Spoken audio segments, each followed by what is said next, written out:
SLT Mobitel Home Broadband සමගින් non-stop ගමනකට data බෝවන්. SLT Mobitel Home Broadband සමගින් non-stop ගමනකට data බෝවන්. වැඩිම ආරක්ෂාව අඩුම වෙලකට කෙටයක් රුපියල් 54යි.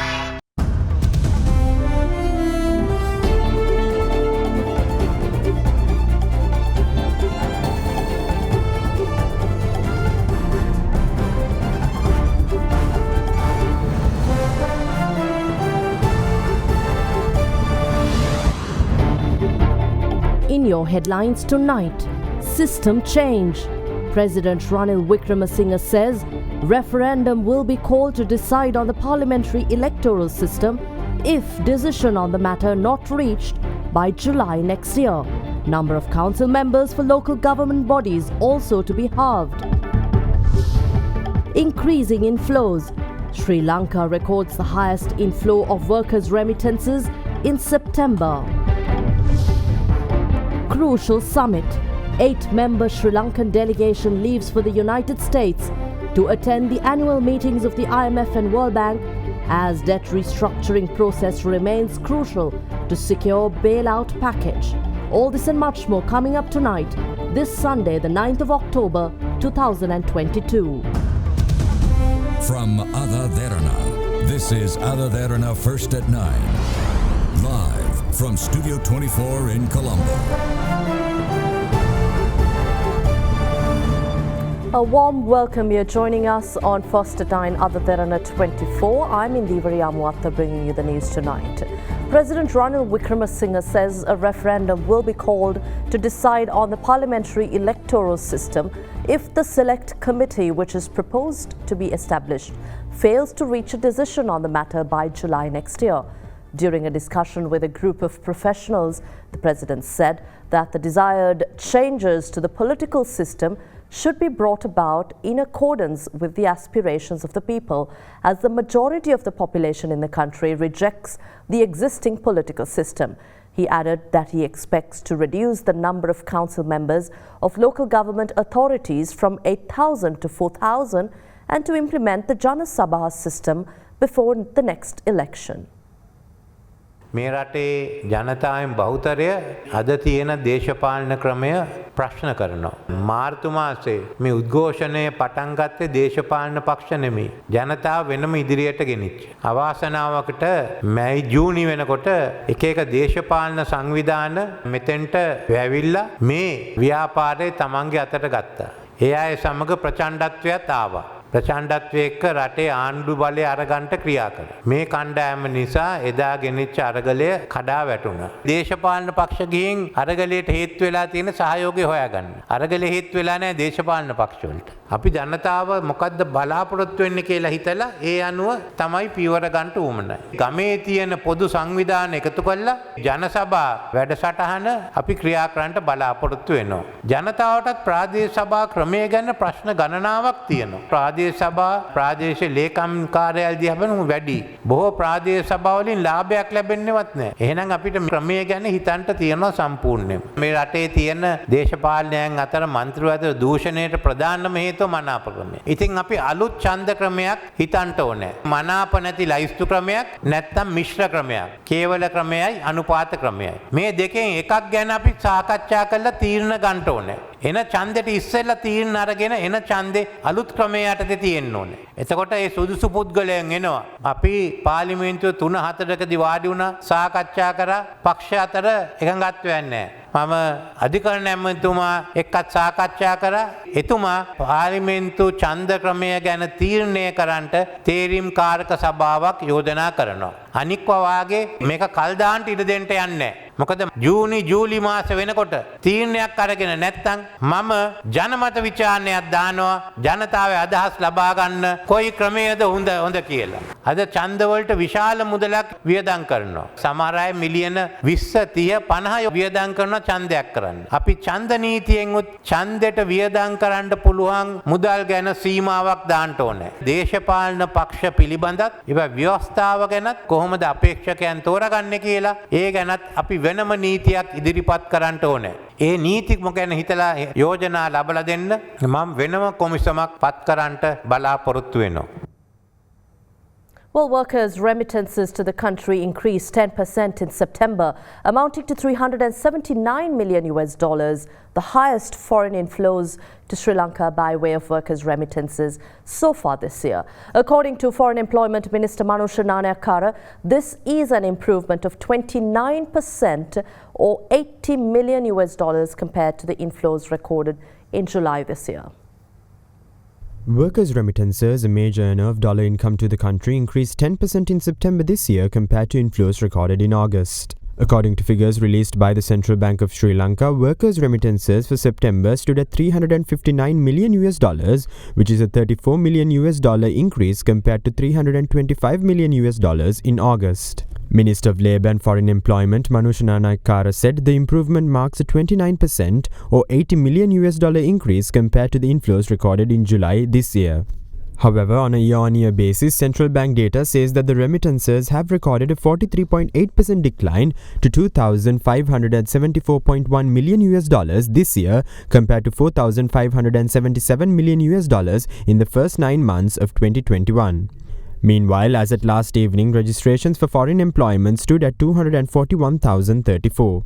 The Sri Lanka Bureau for Foreign Employment said they aim to achieve a registration target between 280,000 to 300,000 this year.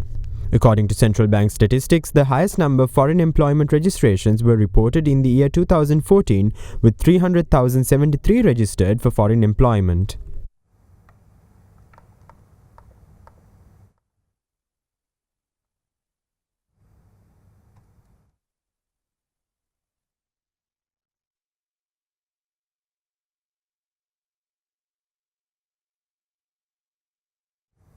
Well, several protests were arrested during a commemoration event for the protests at the Golface Green in Colombo this evening. The event was organized to remember the lives lost during the protests.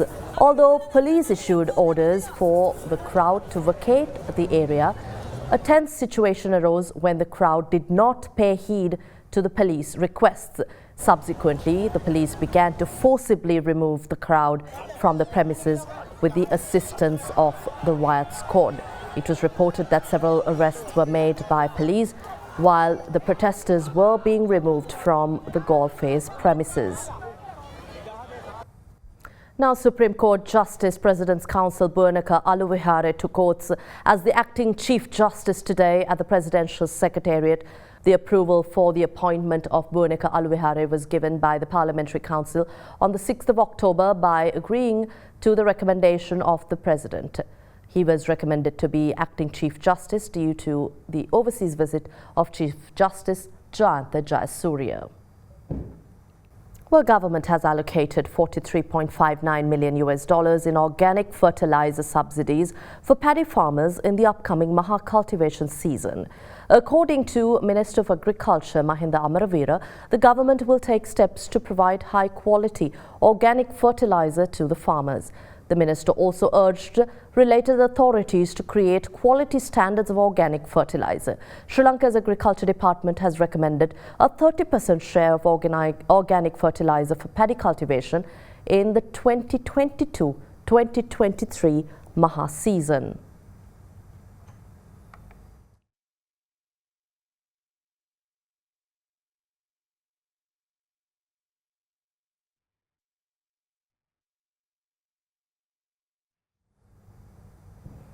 An 8-member Sri Lankan delegation headed by State Minister of Finance Shahant Semasinghe left for the United States to participate in the annual meetings of the International Monetary Fund and the World Bank. The IMF and the World Bank annual meetings will commence tomorrow in Washington, D.C.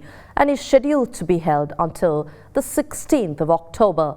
Finance Secretary Mahinda Siriwardena and Central Bank Governor Dr. Nandalal Veerasinghe with other officials are part of Sri Lanka's 8-member delegation to the meetings. The 2022 annual meetings of the International Monetary Fund and the World Bank Group are of paramount importance for Sri Lanka in the debt restructuring process to obtain financial assistance from the IMF. The meetings, which commence tomorrow, are scheduled until the 16th of October.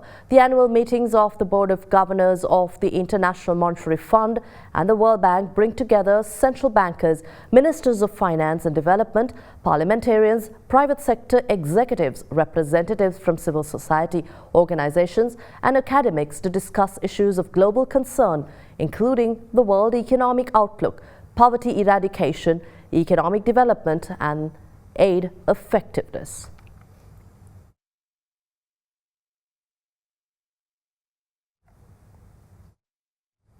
Now, India once again reiterates their support to Sri Lanka to restructure the country's debt in order to secure the IMF bailout package. In a recent media briefing, official spokesperson of India's External Affairs Ministry, Arindam Baji, said they are in touch with the Sri Lankan stakeholders. He adds that restructuring Sri Lanka's debt would require contributions from all creditors. Restructuring Sri Lanka's debt remains crucial for the country to obtain the proposed $2.9 billion extended fund facility from the International Monetary Fund, for which a staff-level agreement was inked with the global lender on the 1st of September.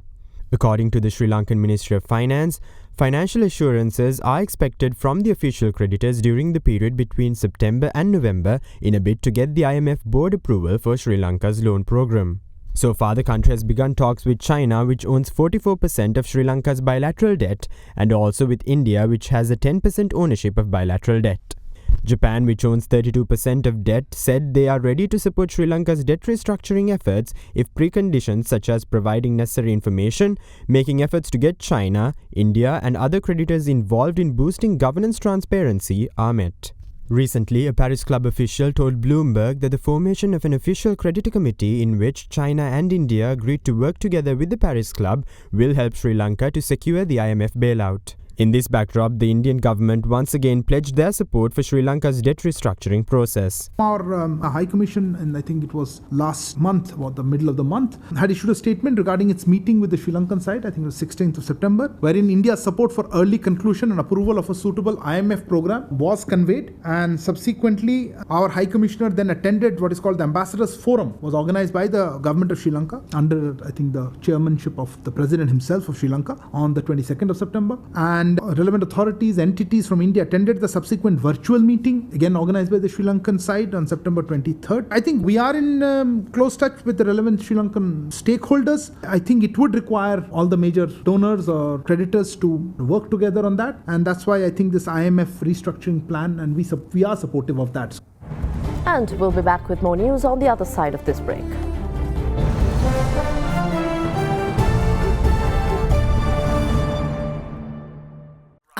අයිනෝ පුතා හැබැයියා ගෙදර නිදියන්නෙම අමූතු තැනක. කාලගුණය කොහොමුණත් Rhino නං වහලට safe තමයි මුළු ගෙදරම. Rhino Cement Roofing Sheets. Then you know Rhino.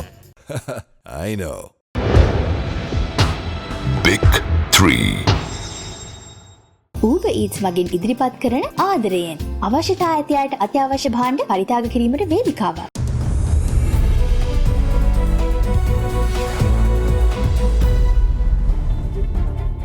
Taking you to business news, Sri Lanka's low-priced medium-grown tea prices fell in September, the fourth week sale to 1,358.97 rupees a kilogram from 1,140.6 kilograms per kilo in the previous week. According to Ceylon Tea Brokers data, in the last week of September, medium-grown averaged at $3.74 a kilogram, down from 3.88 a week earlier. In Sri Lanka, soft beggars usually claim that inflation comes from imported prices. However, prices of all traded goods, whether imported or exported, go up when the central bank prints money to depreciate the currency. Global prices also go up in dollar terms when the US Federal Reserve prints money. At the moment, commodity prices are booming due to the so-called Powell bubble, the worst since the Greenspan bubble, which broke in 2008 to 2009.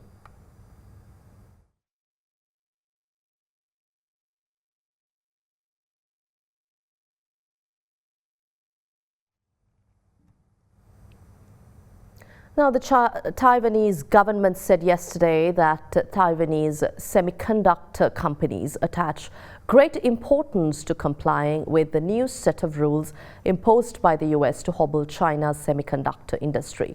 On Friday, the Biden administration issued a new set of rules curbing the sale of computer chips to China. According to experts, the ban, which is considered to be the largest export control issued in a decade, comes as the US tries to cripple China's military capabilities. Following these developments, the government of Taiwan released a statement indicating that the Taiwanese semiconductor manufacturing industry intends to follow the new rules.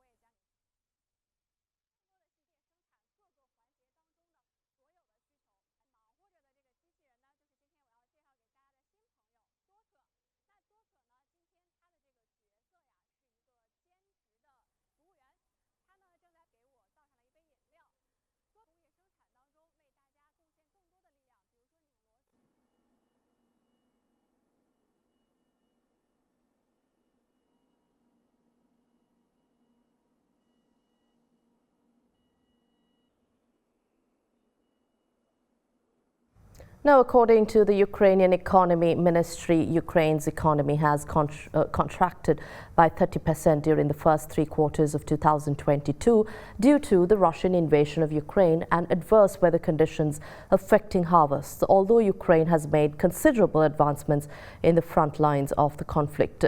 Continuous shelling of Ukraine territory by Russian forces has affected logistics and business sentiment. Exports in September jumped by 23% from August to their highest level since the war started in February, helped by an international brokered deal allowing the shipment of grain from Black Sea ports. The ministry went on to say that further destruction of production facilities, infrastructure and residential buildings, as well as uncertainty over how long the war would last, were hindering the development and postponing recovery.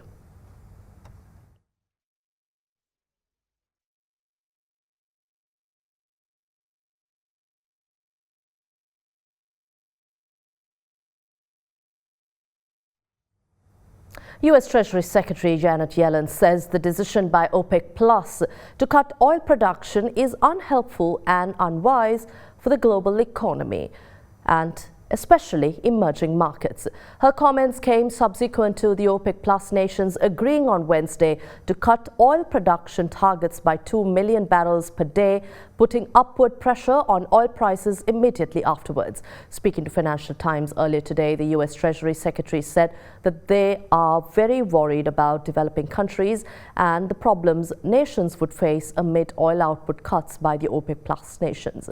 She also criticized allies for being slow to send financial aid to Ukraine. Yellen added that some countries that had pledged assistance had not got round to disbursing it to Ukraine. Well, that wraps up tonight's edition of First at 9, your AdaDerana English News. Have a pleasant evening. Good night.